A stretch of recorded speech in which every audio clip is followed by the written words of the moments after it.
we continue discussing Seth Stephens-Davidowitz, Don't Trust Your Gut. I believe an ideal life involves doing what you love, having family and friends around, and possibly achieving some success in a particular field, not necessarily getting rich.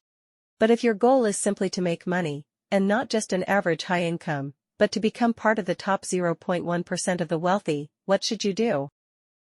This goal is much more challenging than obtaining a PhD. In recent years, data from the United States indicate that entering the top 0.1% means an annual income of at least $1.5 million, or total assets of $36 million. Achieving this level of success from scratch requires more than ordinary effort, hard work, or qualities like high emotional intelligence.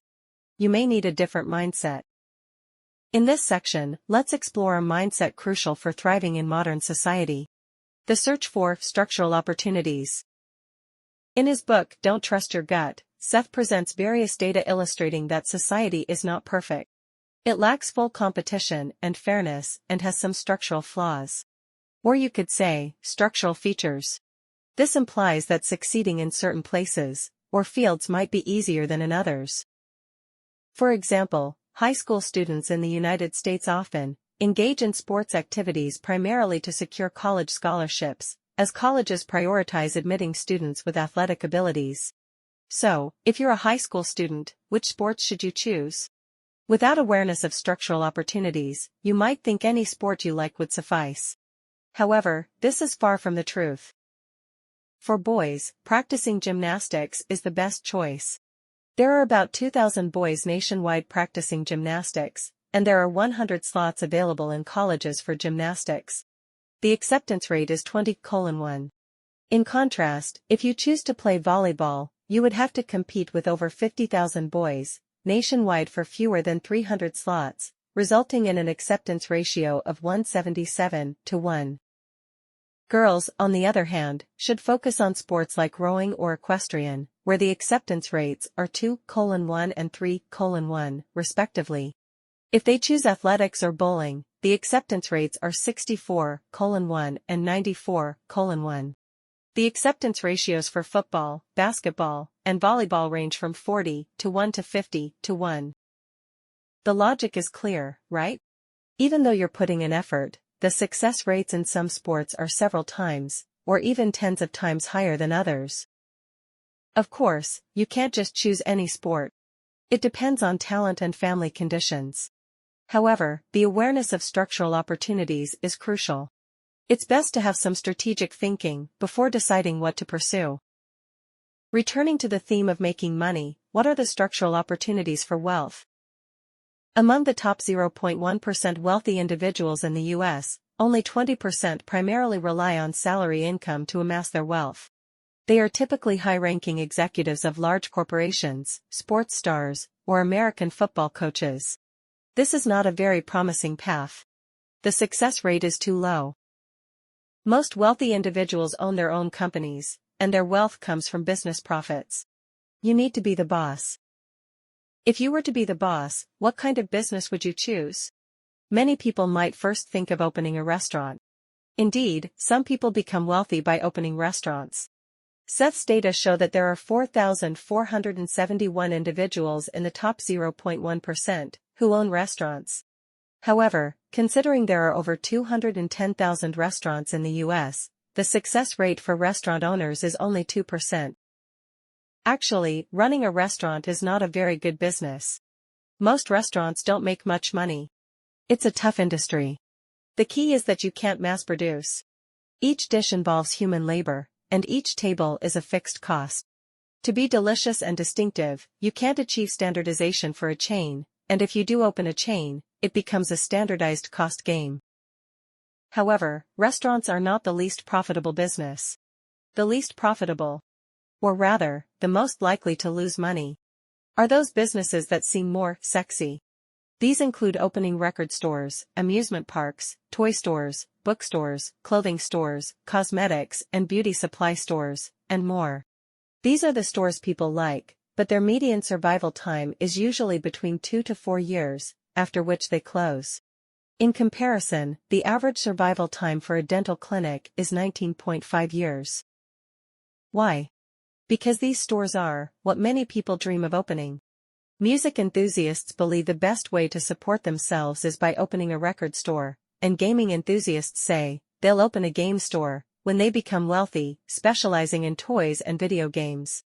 Yes, you want to open the store not because it can make a lot of money, but because you like it. But others like it too. Competition in dream industries is fierce, and most are eliminated. And you end up paying for your dream. Now, you might say you don't care about dreams. You only care about making money, and you don't mind how hard or meaningless it is. Does this mean you'll be able to make money?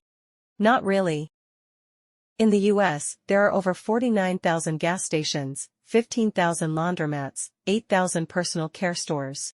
No one dreams of having these kinds of businesses, but these industries also don't make money.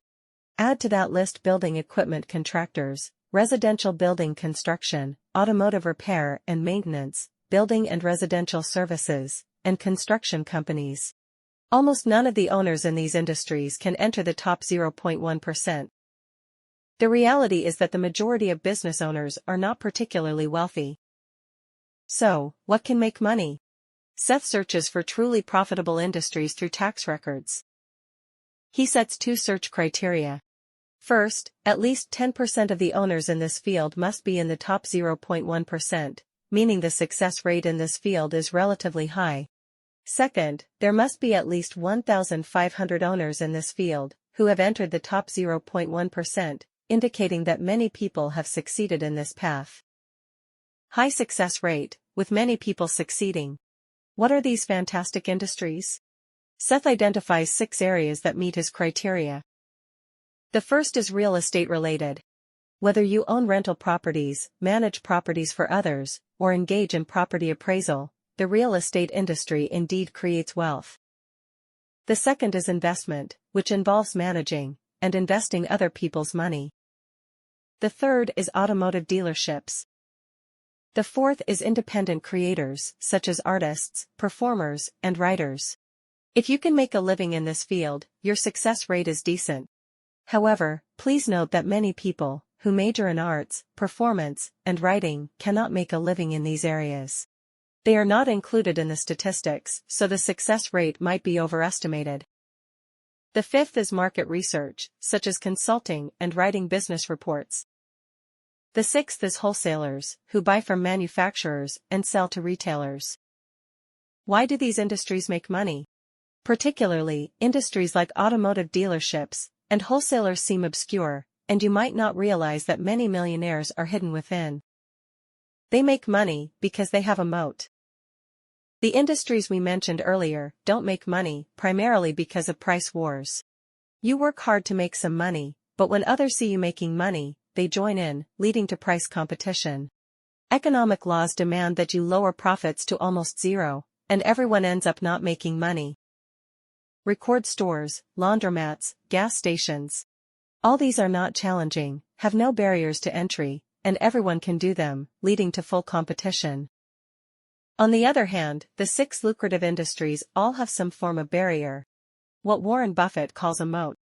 Making it difficult for others to enter and compete. The first moat might be surprising. The law.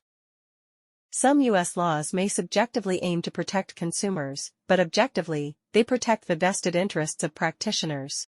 For instance, laws in many states dictate that cars cannot be sold directly by manufacturers, and must be sold by specialized car dealerships. While the law's goal might be easier regulation, the unintended result is that starting a car dealership isn't easy, and as a result, those in the business make money. Another example is beer wholesalers. The law stipulates that beer companies cannot distribute beer themselves. They must sell it to qualified wholesalers, who then sell it to various stores and bars. The result is that being a beer wholesaler is an especially lucrative business. The second moat is technological expertise and scale. Investment and market research have high barriers. It's impossible to do well without years of rigorous training and professional experience, leading to less competition. You must have deep research to understand how various industries work, and once you produce valuable reports, it's challenging for others to take away your business at a lower price. The third moat is branding. Why do some artists make a lot of money? Because they have fans. Perhaps another person can sing just as well, but the fans will only buy from him. Now, you might wonder why industries like the athletic shoe industry also have branding, but there aren't many wealthy people. It's because these brand industries are dominated by large companies. Large companies can hire the best people, develop the best products, engage in the best advertising, and small companies struggle to compete. This leads us to the next moat, localization. Localization ensures that big companies won't come in and compete with you. Seth mentions that the real estate market is a highly localized market. I'm not familiar with the details, but real estate seems to be an industry where local players are powerful, perhaps requiring good relationships with local politicians to succeed. Car dealerships also fall into this category, as the law doesn't allow giants to open chain stores everywhere. The reason why beer wholesaling is particularly profitable also has a localization factor. You must have good personal relationships with local retailers. If many hotels exclusively source their beer from you, you're basically making money effortlessly, and your daily work is just checking boring reports. In summary, most industries don't create millionaires. The industries you might think are lucrative are actually challenging to make money in, while some genuinely lucrative industries are not very visible. The media loves to report on getting rich stories, such as young people starting businesses and sitting on tens of billions in net worth with a good idea. However, these are not typical. Many true wealthy individuals remain invisible. Of course, the market structure in China is undoubtedly different from that in the United States, but the principle remains the same. To earn high profits, you need some kind of moat. If you want to enter the top 0.1%, Seth asks you 3 questions. 1. Do you have your own business? 2. Can your business avoid simple price competition? 3. Can your business withstand the pressure from giants? If the answer to any of these questions is no, you are unlikely to enter the top 0.1%. Now, you might say you don't have any special talents, and you don't have significant connections. Local beer wholesalers and car dealerships also don't want to transfer their business to you. How can you become wealthy? I don't know. No one can teach you to become wealthy. In reality, the true lesson from this section is simply to find structural opportunities. This concludes the entire content of this section. In the next part, we'll talk about effort and luck. If you feel there is value in this, please like, subscribe to this channel, and leave your thoughts or suggestions in the comments section. Let's grow together and read more good books.